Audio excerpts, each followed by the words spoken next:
the Ukrainian president and the U.S. president there in the Oval Office on their visit. Let's watch.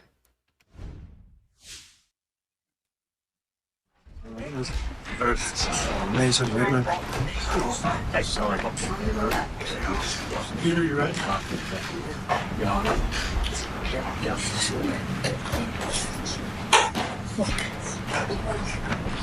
Well, thank you very much. It's an honor to have President Zelenskyy of Ukraine. And we've been working very hard, very close. So we've actually known each other for a long time. We've been dealing with each other for a long time and very well. We had a little negotiation spat, but that worked out great. I think for both countries, I think for the world, actually, beyond both countries. And we have something that is a very fair deal. And we look forward to getting in and digging and working and getting some of the rare earth. But it means we're going to be inside, and it's a big commitment from the United States, and we appreciate working with you very much. And we will continue to do that. We have had some very good discussions with Russia. I spoke with President Putin, and we're going to try and bring this to a close. It's something that you want and that he wants. We have to negotiate a deal. But we've started the confines of a deal, and I think something can happen. The big thing is the number of soldiers, mostly at this point, but soldiers being killed. They're losing thousands of soldiers. So on both sides, we're losing a lot of soldiers, and we want to see it stop. And we want to see the money get put to different kinds of use, like rebuilding. And we're going to be working very hard. But we've had a lot of very good conversations. I will say until we came along, the Biden administration didn't speak to Russia whatsoever. They didn't speak to anybody. They just allowed this to continue. And I will say that, I'll say in front of you, you've heard me say it 1,000 times, if I were president, this war would have never happened. We would have had a deal negotiated for you without having to go through what you've gone through. But your soldiers have been unbelievably brave. We've given them great equipment, but somebody has to use the equipment. They've been unbelievably brave, and we give them great credit. This was supposed to be over very quickly, and here we are 3 years later. So I give tremendous credit to your generals and your soldiers and yourself in the sense that it's been very hard fighting, very tough fighting. They're great fighters. And you have to be very proud of them from that standpoint. But now we want to get it over with. It's enough, right? We want to get it over with. So it's an honor to have you here. Thank you very much for coming. We're going to sign the agreement at the conference in the East Room in a little while, right after lunch. And we'll be having lunch together. We're also discussing some other things. And we appreciate everybody being here. It's somewhat of an exciting moment, but the really exciting moment is when they stop the shooting and we end up with a deal. And I think we're fairly close to getting that, and an honor to have you. And please, you'd like to say something? Yeah, thank you so much, Mr. President. Thank you for the invitation. And really, I hope that this first document, will be a first step to real security guarantees for Ukraine, our people, our children. I really count on it. And of course, we count that America will not stop support. Really, for us, it's very important to support and to continue it. I want to discuss it with details further during our conversation, and of course, the infrastructure or security guarantees. Because for today, I understand what Europe is ready to do. And of course, I want to discuss with you what United States will be ready to do. And I really count on your strong position to stop Putin. And you said that enough with the war. I think that is very important, Ben, to say these words to Putin at the very beginning of war, because he is a killer and terrorist. But I hope that together we can stop him. But for us, it's very important to save our country, our values, our freedom, the democracy, and of course, no compromises with the killer about our territories. But it will be later.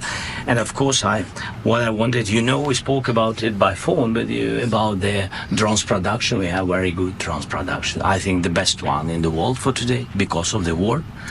Yes, and of course, we need very much the air defense. You have the best air defense in the world, and really you helped us under attacks of Russians. And I want to speak how we can exchange the licenses. We're open to share the licenses of all our drones with you, of course, with the United States. And we need licenses for quick production of air defense. Even after the war, we need our nation to be calm, that we're secure. So that's why we need this air shield. And of course, about this, I want to speak about the contingents. I think that France and UK already spoke to you, and we know that Europe is ready, but without the United States, they will not be ready to be as strong as we need.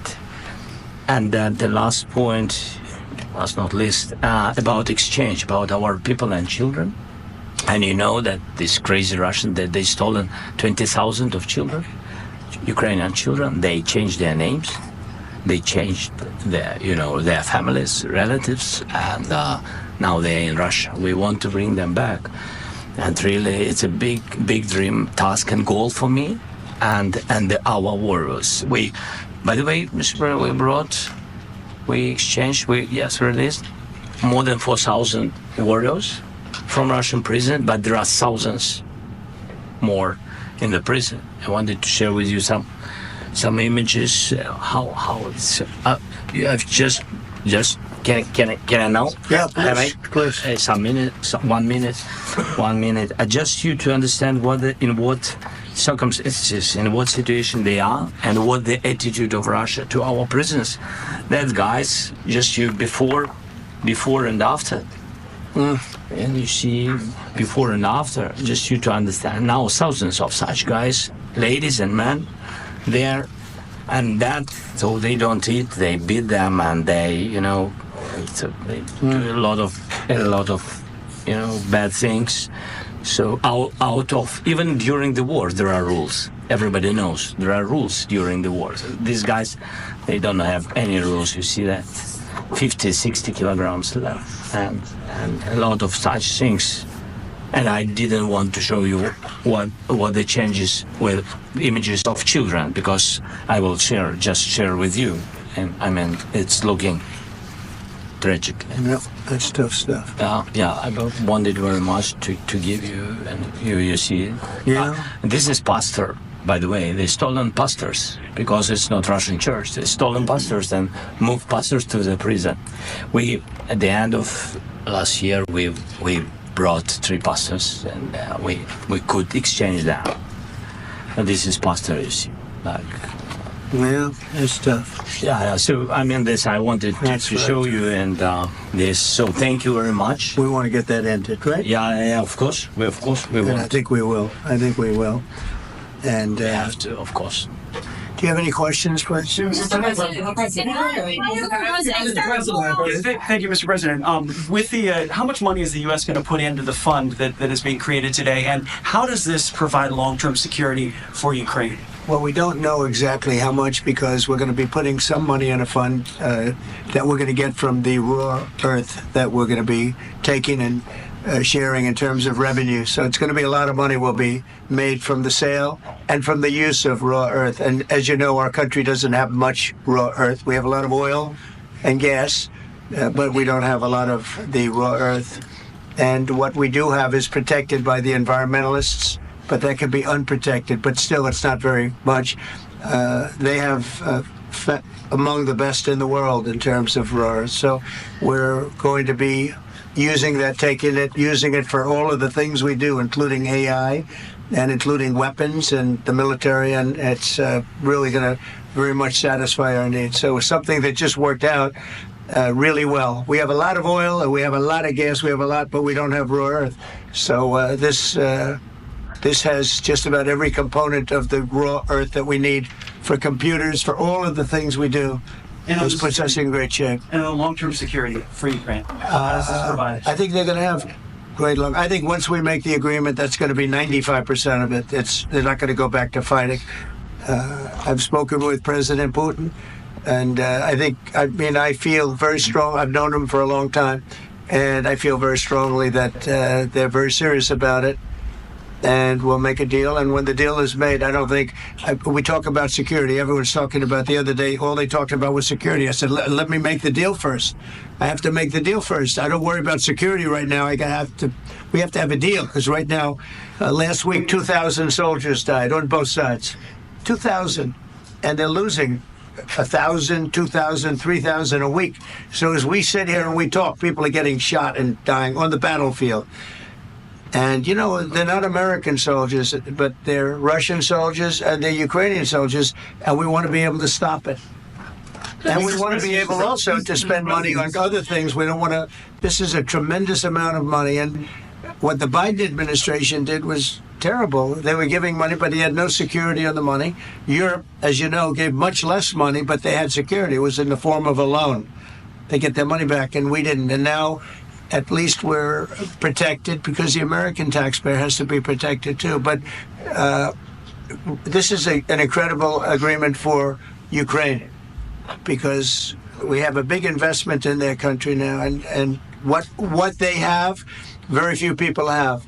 And we're able to really go forward with very, very high-tech things and many other things, including weaponry that we're going to use in many locations, but that we need for our country. Mr. President, This allows us to do that. will you continue? Sorry, I'm sorry. Military aid. Yes, go ahead, please. If I can just, yes, in the document there is one of the very important points. If we speak about business and investment, we never had LNG terminals in Ukraine. This document will open. I mean, the next documents, but anyway, here we see in the framework, we see a really goodwill for this. LNG terminals for us is very important, and I think for security of European continent. We have the biggest storage, gas storage. We have the biggest in Europe. Yes, and we can use it for LNG, use it for LNG, and we will do it. And really, we can help Europe, because Europe really helped. President Trump said that they made less support, but they have our friends and they are our very supportive partners. They really gave a lot, Mr. President. They did. They gave a lot, but they gave much less. No. Much less. No. It's no. No. Okay. Oh. Yeah,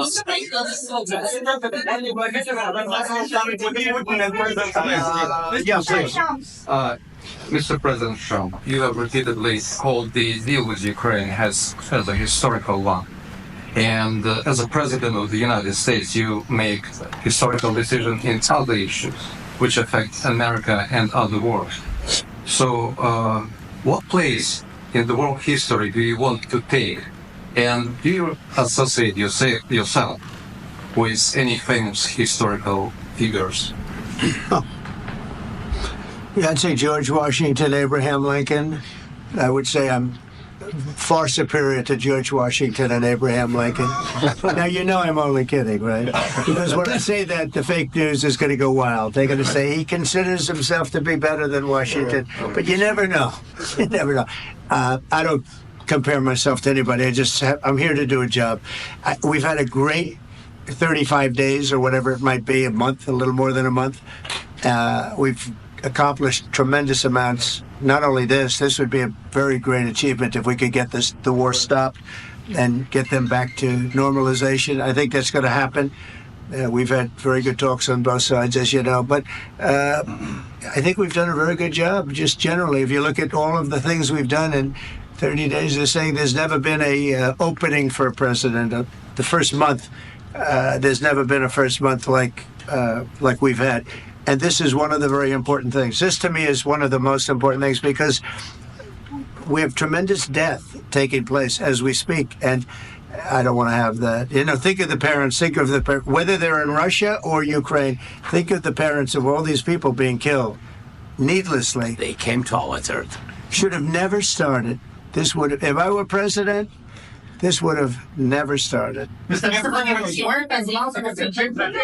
President, will you continue sending military aid to Ukraine after the U.S. signs this agreement with Ukraine? Yeah, we're going to be continuing. President Zelenskyy, do you feel like the U.S. is on your side? That President Trump is on your side at this moment?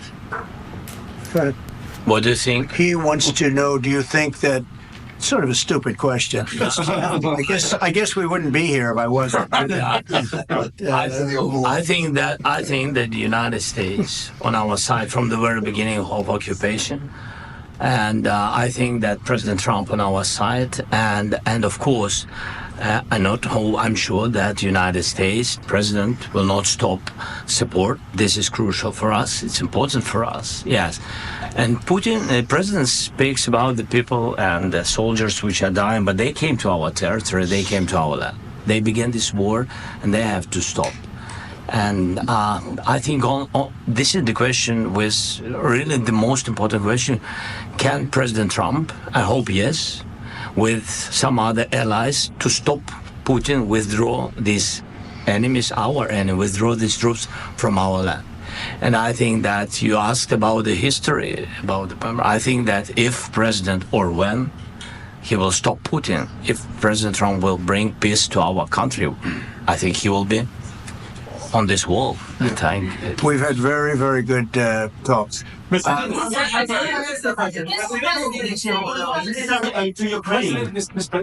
Zelenskyy just said that there'll be no compromises with Vladimir Putin. I just wanted to ask both of you, firstly, are there compromises that you think that President Zelenskyy is going to have to make? And President Zelenskyy, is there anything that you may be able to offer or bring to the table, for example, elections? Thank you. I think you're going to have to always make compromises. You can't do any deals without compromises. So certainly he's going to have to make some compromises, but hopefully they won't be as big as some people think you're going to have to make. That's all. That's all we can do. I'm here as an arbitrator, as a mediator to a certain extent between two parties that have been very hostile, to put it mildly. They've been very hostile. There's been a vicious war. There's been a vicious war. You know, it's a very level battlefield, and those bullets go out, and as I've said many times, we were talking about it with Pete, many times the only thing stopping those bullets is a human body. And in the case we're talking about, generally young human bodies are stopping a lot of bullets. It's dead level. That's why it's great farmland. It's great land. It's great farmland, but there's very little protection against the bullets that are being, and other things that are being shot. So all I can do is see if I can get everybody at the table and get an agreement. And I think we're going to end up with an agreement. Otherwise, I wouldn't probably be even here today. Mr. President, I've got two questions for you. You think ultimately your legacy will be the peacemaker and not the president that led this country into another war and ended foreign wars? And I've got a question. I hope it will. I mean, I hope I'm going to be remembered as a peacemaker. This would be a great thing if we could do this. I'm doing this to save lives more than anything else. Second is to save a lot of money, but I consider that to be far less important. So I hope I'm going to, thank you, Brian, for that question. It was a nice question. I hope I'll be known and recognized as a peacemaker. This would be a great thing to solve. This is a very dangerous situation. You know, this could lead to a third world war. This was headed in the wrong direction. If this election were lost, if we didn't win this election, and we won it by a lot, that was a mandate. We won every swing state. We won the popular vote by millions and millions of votes. We won everything. The districts, you look at the areas of red, take a look at a map. This was a big mandate, and this was one of the things I said, we're going to get this thing settled. If we didn't win, I think this could have very well ended up in a third world war, and that would not have been a good situation. What was your second question? And my second question for President Zelenskyy. No. Why don't you wear a suit? Why don't you wear a suit? You're the highest level in this country's office, and you refuse to wear a suit. Just want to see if do you own a suit? Yeah, problems. A lot of Americans have problems with you not respecting the dignity of this office. I will wear a costume after this war will finish. Okay. Yes, maybe something like yours. Yes. That'd be great. Maybe something better. I don't know. Yeah. We will see. Maybe something cheaper. Thank you. Thank you. Thank you, President Trump. You said yesterday that Are you going to send more arms to Ukraine in case there's no peace? Yeah, we're going to have arms to Ukraine. Yeah, sure. Hopefully, I won't have to send very much because hopefully we're going to have it finished. We're looking forward to finishing this quickly. We're not looking forward to sending a lot of arms. We're looking forward to getting the war finished so we can do other things. But we very much appreciate the agreement because we needed what they had, and we're treating. Our country is now treated fairly. Biden didn't do that. He didn't know what the hell he was doing. This should have never happened. This should have never started. But, sure, the answer is yes, but hopefully we won't have to send much because I'm looking forward to getting it done quickly, very quickly. Does that mean you'll provide security guarantees, Mr. President? I don't want to talk about security yet because I want to get the deal done. You fall into the same trap like everybody else. A million times you say it over and over. I want to get the deal done. Security is so easy. That's about 2% of the problem. I'm not worried about security. I'm worried about getting the deal done. The security is the easy part. Security is very nice. Everybody stops shooting. And now will Europe put people there? I know France is going to. I know the UK is going to. I know other countries are going to, and they happen to be right next door. We haven't committed, but we could conceivably. We have security in a different form. We'll have workers there digging, taking the raw earth so that we can create a lot of great product in this country. So in that sense, you have something, but we haven't determined that yet. I will say, in speaking to France and in speaking to, and they were here, as you know, last week and just the other day, they have committed to a lot of security. I don't think you're going to need much security. I think once this deal gets done, it's over. Russia's not going to want to go back, and nobody's going to want to go back. When this deal ends, I really believe this deal is going to be over. Question? Please go ahead. Thank you. Go ahead. Thank you. Mr. President, thank you. You had Macron and Keir Starmer at the White House this past week, both of whom praised your courage and conviction to lead the pathway towards peace. Yes. Part of that involved, though, re-engaging Russia in diplomatic relations, something that previous leaders lacked the conviction to do so. What gave you the moral courage and conviction to step forward and lead that? Well, I love this guy. Who are you with? One American News, sir. Well, that's why I like him. One American News does a great job. I like the question. I think it's a very good question. It's a pathway to peace. It's a pathway to getting something solved. And I feel that as the head of this country, I have an obligation to do that. Plus, we're very much involved. We got involved. It's too bad we got involved because there should have been no involvement because there should have been no war. And there shouldn't have been October 7th. That would have never happened. As you know, Iran was broke. They had no money to give to Hezbollah. They had no money to give to Hamas. They were stone cold broke. And then under Biden, they became rich as hell. They went from no money to $300 billion in a period of 4 years. And they gave a lot of that money away. And you see what happened. And that's a real mess also that we hope to be able to solve. But no, I appreciate your question very much. I feel I have an obligation to try and do something to stop the death.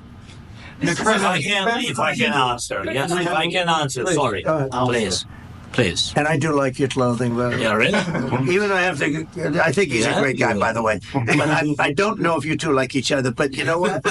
I think he's dressed. I think he's dressed. I like this guy. I think he's dressed beautiful. So I have more serious things than answer on such Yeah, questions. sure, that's I will okay. answer on more serious That's a good questions if statement. I can. That's Yeah. So please, about security guarantees and about just ceasefire. We can't just speak about ceasefire and speak and speak. It will not work. Just ceasefire will not never work because I'm like a president. I have this experience, and not only me. Ukraine before my presidency from the 2014, Putin broken 25 times. 25 times he broken his own signature. 25 times he broken ceasefire. But he never broke to me. He never broke. No, you were the president. You were the president during. He never broke to me. In 2016, you've been the president, Mr. President. You've been the president, but he had, of course, not with you, but he had during those periods, he had conversations with our side. And we had Normandy format, the France, Germany, Ukraine, and Russia. And he broken 25 times. That's why we will never accept just ceasefire. It will not work without security guarantees.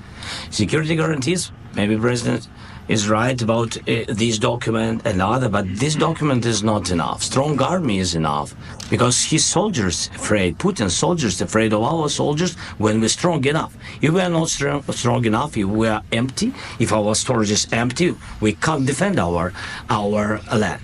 Today, you know, he knows that we have all the world knows that we have meeting. Yes, why he's using ballistic? Putin today using ballistic on our hospitals, schools, and etc. Ballistic. So he knows that we are here and that President Trump is really have goodwill to stop this war. And you hear now the president. So why he's using? So he doesn't want to stop. He doesn't want. But I hope that we will do it. Really, we'll do it. Security. When we speak about security guarantees, when the Europeans are ready for contingents, they need USA backstop. If there will not be United States, we will not never have any contingents, strong contingents from the Europeans, because they don't want to divide alliance connection between the United States and the main and strongest ally and Europeans. And this is crucial. This is important. That's what we want to speak about very much. This is very important. And air defense. So air defense, really, we have big deficit with all the systems, and we need to provide this. We need it very much. And otherwise, Putin will never stop and will go further and further. He doesn't want. He hates us, you know? It's not about me. He hates Ukrainians. He thinks that we are not a nation. He thinks, and he shared these thoughts, I think maybe with your team also, I don't know. But with all the Europeans, in media, officially and not, he always said that there is no such country, such nation, such language, and such life like Ukrainian. No, he really doesn't respect all the Ukrainians, and he wants to destroy us. And you are right, Mr. President. That's 2%. This document, maybe other documents, it's a very good start, very good, but it will not enough to stop this person. Should Russia pay to rebuild Ukraine? Mr. President, after these Should Russia pay to rebuild Ukraine? They have to face this question. This is the rule. This is the rule of the war. This is the rule of the war. During all the centuries, all the history, this is the rule of the war. Who began, those pay. This is the rule. Putin began this war. He has to pay all money for innovation. He has to pay. Of course, some Russian assets, what we have in Europe, about 300 billions, we can use them. We can use for innovation and buy military support from the United States also. We can do it, but it's not enough. It's not enough. Because I want to know. Wait 1 second. I asked this question that you didn't like because I wanted to know if you want to position yourself in the middle between Russia and Ukraine, or on the Ukraine's. No, I'm in the middle. I want to solve this thing. I'm for both. I want to get it solved, and it's wonderful to speak badly about somebody else, but I want to get it solved. If we can solve it, great. If we can't solve it, they're going to have to fight it out, and who knows what's going to happen.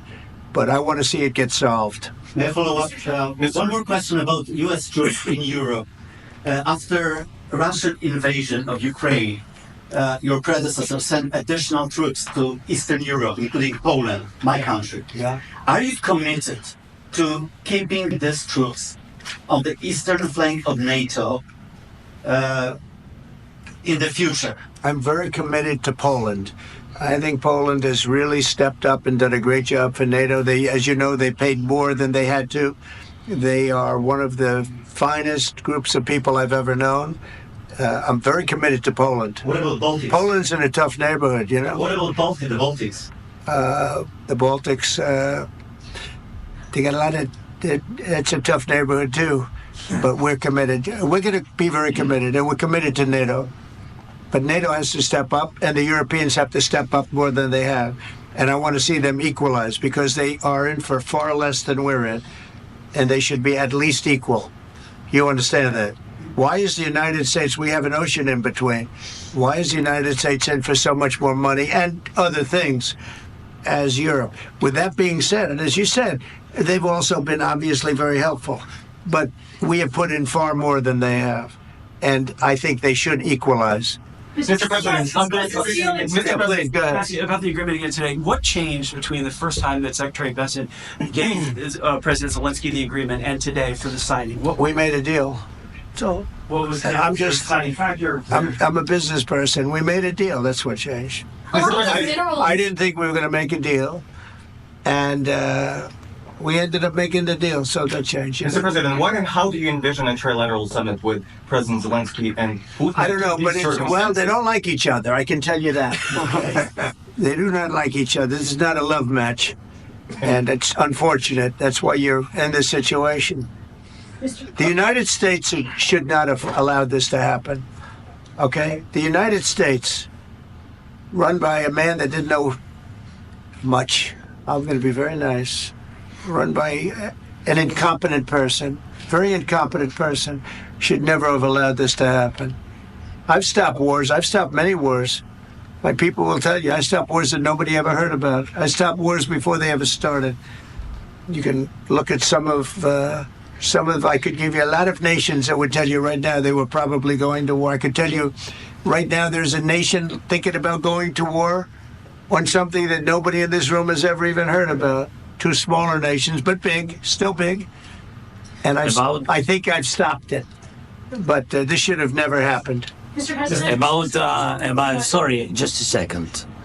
About any negotiations. First of all, I want really to tell you, and I think that everybody understands that Ukraine, more than Ukrainians, nobody wants to stop this war. But at the future, any negotiations, it's understandable that two sides of the war, not Russia and the United States, because this is not the war between Russia and the United States. This is war of Russia against Ukraine and Ukrainian people. So these two sides will be at the will be at the negotiation table. Then of course United States, like the strongest partner of the Ukraine, and of course Europe. I think Europe is very important. I want to speak about it with the president.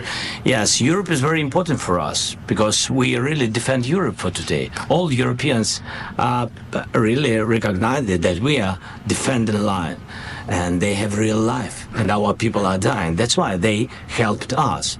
And also, it's about the NATO. Yes, between, like the president said, you have big, nice ocean. Yes, between us. But if we will not stay, Russia will go further to Baltics and to Poland, by the way. But first to the Baltics. It's understandable for them because they've been in the USSR. You know, they've been one of the republics of the USSR, and Putin wants to bring them back to his empire. It's a fact. And when he will go there, if we will not stay, you will fight. Your American soldiers, it doesn't matter, do you have ocean or not, your soldiers will fight. Mr. President, would you be willing to visit Ukraine, maybe Kiev or Odessa, which is known to be a 30-year legacy? It was my question. I'm sorry. I don't want to talk about Odessa now. Let's not talk about Odessa. I want to talk about making a deal, getting peace. We don't have to talk about Odessa, but a lot of cities have been destroyed. There are a lot of cities that are not recognizable. There's not a building standing. No. And a lot of things have Mr. President, you have to come and to look. No. We have very good cities.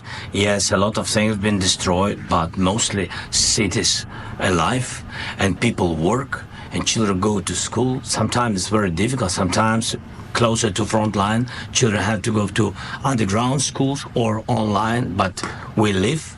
Ukraine is fighting and Ukraine lives. This is very important. And maybe it's Putin is sharing this information that he destroyed us. No, he lost 700,000 people, 700,000 soldiers. He lost everything. Yes. Sure. Mr. President, Please, go ahead. when did you last speak with President Putin, and what did he say that? A couple of days ago. And what did he tell you that gave you the assurance that he wanted peace? Well, that's what I do. My whole life is deals. I know pretty good, and I've known him for a long time. I've dealt with him for a long time. He had to suffer through the Russia hoax. You know, Russia was a hoax. It was all Biden. It was nothing to do with him. So he had to suffer through that, and he was able to do that. I think that he wants to make a deal, and he'd like to see it end. That's all I do. That's what I do. My whole life, that's what I do, is make deals. And I'm in the middle of a mess, because this is a real mess. It's a very dangerous one. If this doesn't get solved now, it's not going to get solved for a long time. So I hope we're going to get it solved. In the back, please. Thank you, Mr. President. Prime Minister Starmer claimed repeatedly that his government believes in free speech and is not engaged in censorship. But his country's government arrests people for means and thought crimes, and even more worrisome is pressuring American companies to censor Americans on his behalf. How can he be a reliable, trustworthy partner when he says things that are demonstrably false on such an important topic? Well, we actually spoke to him about that yesterday, and we thought they took it very, very much too far. JD was very strong on it. So was I. So was Marco. And we've been speaking to him about it. Marco, would you like to say something about that? Yeah, we have concerns, obviously, with the conduct of theirs, particularly as it impacts Americans. And there's real concern that American speech, which is online, could fall into the hands of British or any country's jurisdiction. And so this is a point the Vice President made in Munich, and I think it's a very compelling one, that what unites us with Europe, as much as anything else, is these shared values, and one of them being free speech. And so if Americans are threatened by it, we're going to need to take action in that regard. It's actually a very important question. We spoke about this in detail with the Prime Minister, the Foreign Secretary, and others at lunch yesterday. And I know that Secretary of Commerce Lutnick followed up in private meetings last night. This is really important. We believe Americans have the right to speak their mind, even if we in this room disagree with them. They have the right to speak their mind in the public square, which is often online these days. And we're going to defend that right as it pertains to American companies and American citizens vigorously if we have to. I do think that under the president's leadership, we're going to find common ground with our friends in the UK on this question, but it remains to be seen. The principle that will guide us is we believe in free speech in this country, and we'll fight for it for American citizens. Mr. President, on the deal, is there any other oil and gas component to the deal? Is it all critical? A little bit. We'll see. On LNG? But we're not really looking for that so much. We got a lot. We have more than anybody in the world, by far. So no, we're not talking about it too much, but a little bit. I think it affects also, but for the most part, no. And sir, is there any agreement from Ukraine to purchase U.S. LNG as part of the deal, or is that on the table at all? No, we don't need that. Some of those Mr. President, I just wanted to ask you about President. you just mentioned that you'd spoken to Vladimir Putin a couple of days ago. Just to be clear, that's a new call, not the one that you... I've spoken to him on numerous occasions. Okay, and how was the latest call? What did you discuss? How did it go? Are you serious with that question? I am. I'd love to know. It went well. I think we're going to have a deal. On the minerals deal, Mr. President, some of those minerals are in the east of Ukraine, not far from the front lines and in areas that Russia has occupied. Will you direct President Putin to withdraw his forces from those areas if there's U.S. interest? Well, we'll take a look at the time. We have a lot of area. It's a very big area we're talking about, so we'll take a look. I'll study that and I'll see. And who would protect those minerals if they are U.S. interests? Would that be Ukrainian forces? They'll be protected. The agreement will protect them. U.S. The forces? agreement, yeah, we're signing an agreement. Right, but what if Russia tries to invade or there's Russian aggression in those spots? I just told you I don't think that's going to happen. And if that were going to happen, I wouldn't make a deal. If I thought that was going to happen, I wouldn't make a deal. Some people may wonder why. You know, they ought to focus on CNN on survival, not asking me these ridiculous questions. Focus on surviving, because CNN's got such low ratings. I don't think they're going to survive. Let's go. I already mentioned Poland. Poland was under Russian control for decades after the Second World War. When I was a kid, I looked at the United States not only as a most powerful country, richest country in the world, the country that has great music, great movies, great muscle cars, but also as a force for good. And now I'm talking with my friends in Poland, and they are worried that you align yourself too much with Putin. What's your message for them? Well, if I didn't align myself with both of them, you'd never have a deal. You want me to say really terrible things about Putin and then say, "Hi, Vladimir, how are we doing on the deal?" That doesn't work that way. I'm not aligned with Putin. I'm not aligned with anybody. I'm aligned with the United States of America. And for the good of the world, I'm aligned with the world. and I want to get this thing over with. You see the hatred he's got for Putin. It's very tough for me to make a deal with that kind of hate. He's got tremendous hatred, and I understand that, but I can tell you the other side isn't exactly in love with, him either. So it's not a question of alignment. I'm aligned with the world. I want to get the thing set. I'm aligned with Europe. I want to see if we can get this thing done. You want me to be tough? I could be tougher than any human being you've ever seen. I'd be so tough. But you're never going to get a deal that way. So that's the way it goes. All right, one more question. I want to respond to this. So look, for 4 years in the United States of America, we had a president who stood up at press conferences and talked tough about Vladimir Putin, and then Putin invaded Ukraine and destroyed a significant chunk of the country.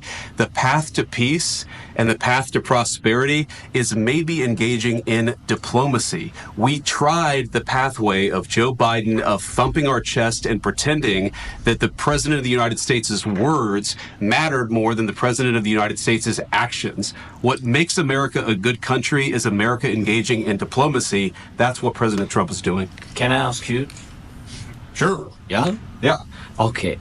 So he occupied our parts, big parts of Ukraine, part of East and Crimea. So he occupied it on 2014. So during a lot of years, so I'm not speaking about just Biden, but those time was Obama, then President Obama, then President Trump, then President Biden, now President Trump, and God bless, now President Trump will stop him. But during 2014, nobody stopped him. He just occupied and took. He killed people. You know what the contact 2015. 2014. 2014 and 2014. 2014. Yeah. So I was not here. Yeah, but that's exactly right. Yes, but during 2014 till 2022, the situation the same. The people are been dying on the contact line. Nobody stopped him. You know that we had conversations with him, a lot of conversation, my bilateral conversation, and we signed with him. Me, like a new president, in 2019, I signed with him the deal.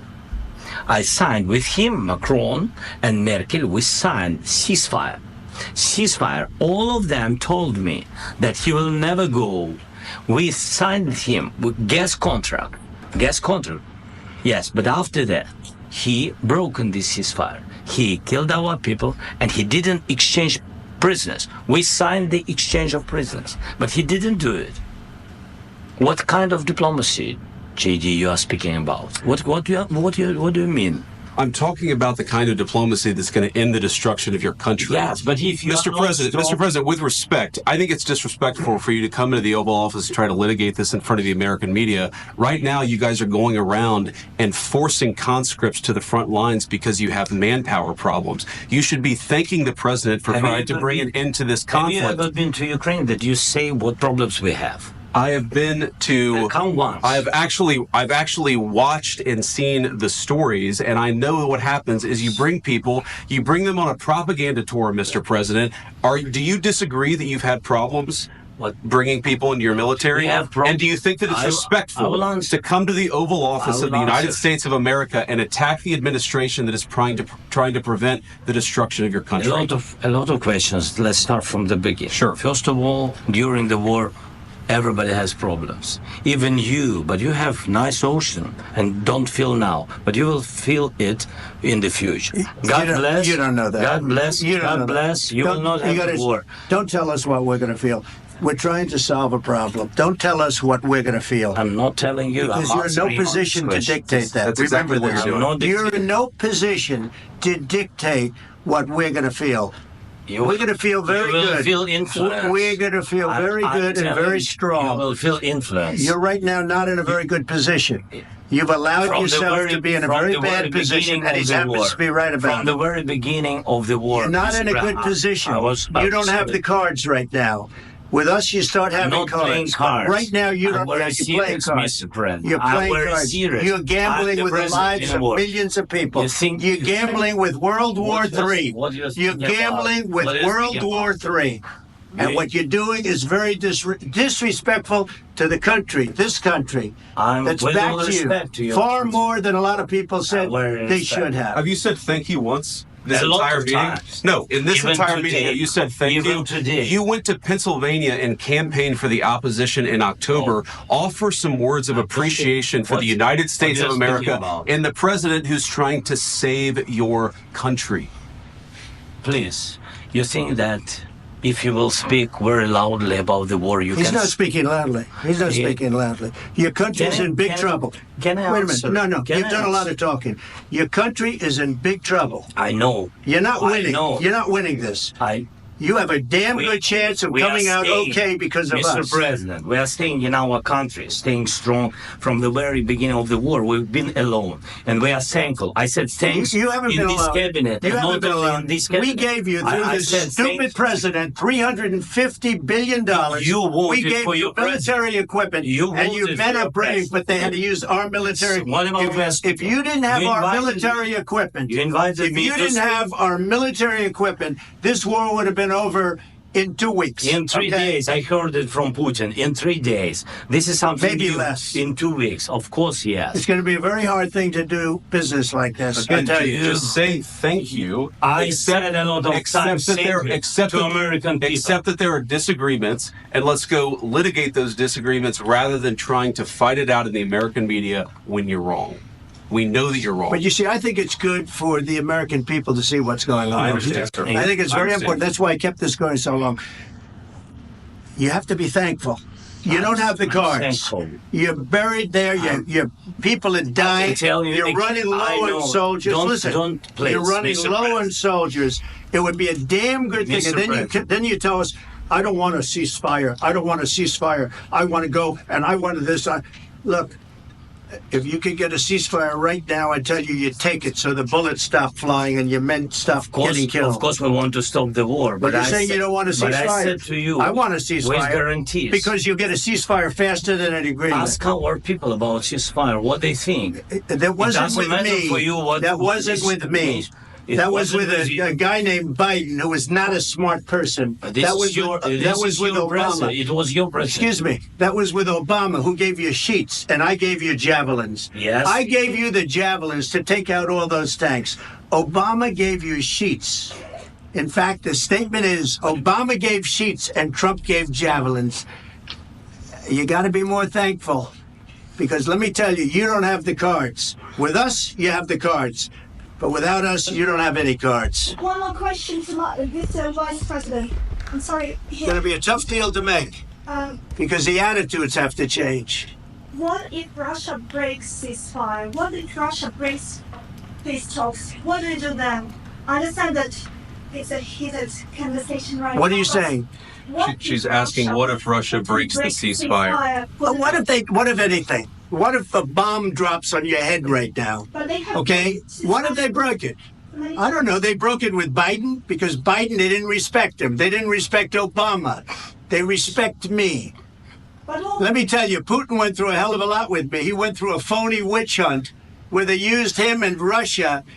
Russia. You ever hear of that deal? That was a phony Hunter Biden, Joe Biden scam. Hillary Clinton, Shifty Adam Schiff. It was a Democrat scam. And he had to go through that. And he did go through it. We didn't end up in a war.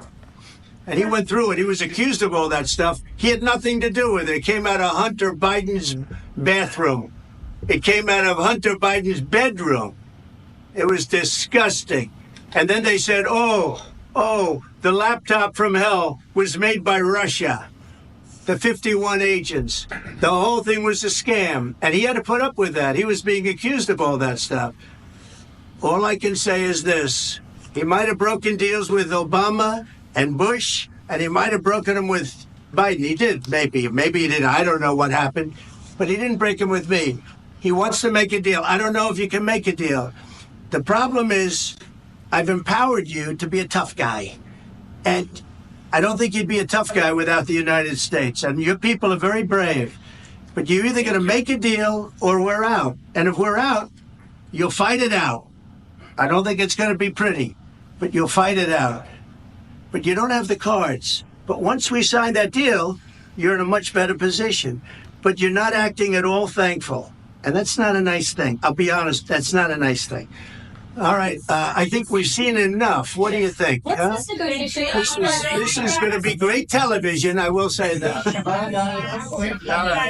We'll see what we can do about putting.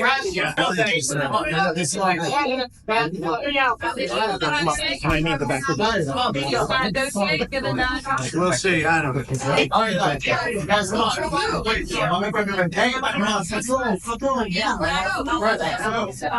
Guys, come on, let's move, please.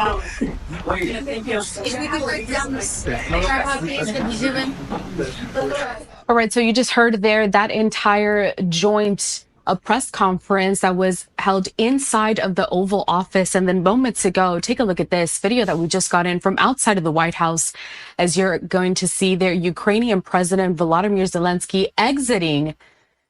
Now that we know that that joint news conference that was set to happen later on today between both of those world leaders has effectively been canceled. It remains to be seen what is going to happen going forward here between the negotiations of the United States and Ukraine. It may be possible that later on today we are going to get some remarks from President Zelenskyy, although not that joint conference that we were anticipating with both he and President Donald Trump after that tense exchange, about 45 minutes that we showcased here with that playback tape of the Oval Office meeting in which several reporters were asking questions to both of those presidents.